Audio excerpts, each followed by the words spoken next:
National Book Trust India Recruitment 2021 Marketing Executive Vacancy Northeast কাৰণে এটা vacancy ওলাইছে national book trust India recruitment 2021 national book ট্ৰাষ্টত 2021 চনৰ recruitment মানে পদ খালী ভেকেঞ্চি নিউজ আৰু লাষ্ট ডেট হৈছে 17/10/2021 নৱেম্বৰ 17 তাৰিখ হ'ব আবেদনৰ অন্তিম দিন national book trust India and apex body in publication of books and book promotion in the county invites application from the eligible candidate filling up the following posts purely on contract basis third placement agency full-time initially for a period of 3 months which can be extendable as per requirement of the task details are as under ভাৰতৰ national book ট্ৰাষ্টত চাকৰি গুৱাহাটীত চাকৰি হ'ব national book trust India ৰিক্ৰুটমেণ্টৰ 2021 চনৰ details কেনেকুৱা ধৰণৰ কি হ'ব name of the post marketing executive name number of post কিমান দুটা আছে প্লেচমেণ্ট হ'ব place of posting Guwahati Assam আৰু আগৰতলা ত্ৰিপুৰা আৰু অসমত হ'ব ভেকেঞ্চিৰ যিহেতু পদ খালী আছে তাৰে অসমৰ আছে আৰু আগৰতলা তাৰপিছত মাননি আপোনালোকক প্ৰতি মাহে 30,000 কৰি দিব এলিজিবল ক্ৰাইটেৰিয়া নেশ্যনেল বুক ট্ৰাষ্টৰ হ'ল এজ লিমিট দিছে up to 25 to 45 years education qualification হৈছে দিছে এ degree from a recognized university BSA working knowledge of computer in must CSA preference will be given MBA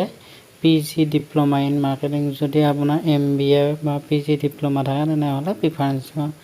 communication skill আছে তাৰপিছত computer আপোনাৰ যদি knowledge আছে এতিয়া কথা হ'ল আপোনালোকে এপ্লাই কেনেকৈ কৰিব how to apply for national book trust India recruitment application must superscribed envelope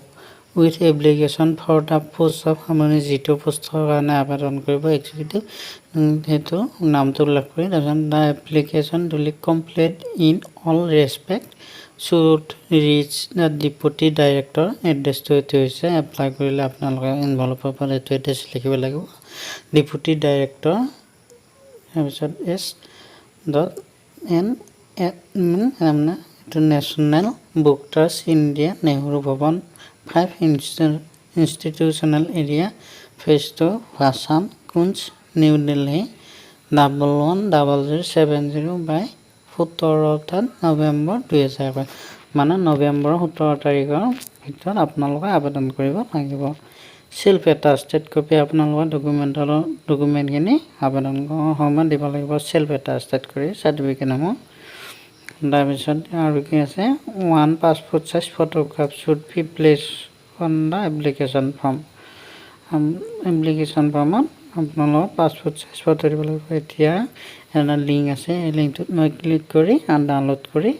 আপোনালোকক মই ফৰ্ম আৰু যিটো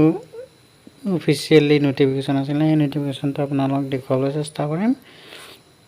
মই বৰ্তমান হেৰি কৰিছোঁ এপ্লিকেশ্যন ফৰ্মখন দেখুৱাবৰ কাৰণে মই ইয়াতে ক্লিক কৰি দিছোঁ লিংকত আপোনালোকক দেখুৱাম চাব বাৰু এলিজিবল ক্ৰাইটেৰিয়া আপোনালোকে আবেদন কৰিব পাৰিব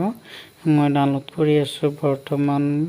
ফৰ্মখন এপ্লিকেশ্যন ফৰ্মখন কেনেকৈ ক'ত কি কৰিব লাগিব আপোনালোকক মই জনাই দিম বন্ধু বান্ধৱীসকল মই আগতে এনেকুৱা ভিডিঅ' আপোনালোকক আগবঢ়াইছিলোঁ আপোনালোক কেনেকুৱা পাইছে জনাব আৰু লগতে এতিয়া মই নোটিফিকেশ্যন এইটো যিটো হেৰি আছিলে official নোটিফিকেশ্যন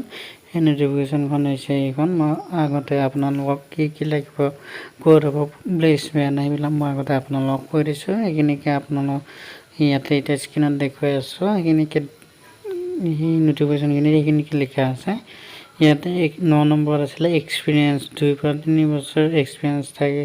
experience in sales and marketing যদি আপোনাৰ চেলছ এণ্ড মাৰ্কেটিঙৰ 3 বছৰ বা 2 বছৰ এক্সপিৰিয়েঞ্চ আছে তেনেহ'লে আপোনালোকৰ কি হ'ব প্ৰিফাৰেঞ্চ পাব লাষ্ট ডেট ইয়াতে দিছে 17 নৱেম্বৰ বুলি কেইটামান নোট দিছে আপোনালোকে চাই ল'ব তাৰপিছত এতিয়া এইখন হৈছে ফৰ্মখন আবেদন কৰোঁতে ফৰ্মখন কেনেকুৱা ধৰণে ফিল আপ কৰিব লাগিব ইয়াতে প্ৰথমতে পোষ্ট এপ্লাইড ফৰ আছে আপোনালোক কি পোষ্টত এপ্লাই কৰিব সেই পোষ্টৰ নামটো উল্লেখ কৰিব 1 নম্বৰত তাৰপিছত আছে নেম ব্লক লেটাৰ লিখিব লাগিব 2 নম্বৰ আছে ফাদাৰ আছে ব্লক লেটাৰ 3 নম্বৰত আছে ডেট অফ বাৰ্থ এনেকৈ কিমান মাহখিনি লিখি দিব 4 নম্বৰত আছে ৰিলিজিয়ন ইয়াতে আছে হিন্দু মুছলিম খ্ৰীষ্টান তাৰপৰা আপুনি এটা বিচাৰি ল'ব 5 নম্বৰত আছে কেটেগৰী OBC ST যি হয় আপোনালোকে লিখি দিব 6 নম্বৰত আছে ৱেডাৰ এক্স সাৰ্ভিচমেন যদি হয় লিখিব 7 নম্বৰত নটিফিকেশ্যন 8 নম্বৰতে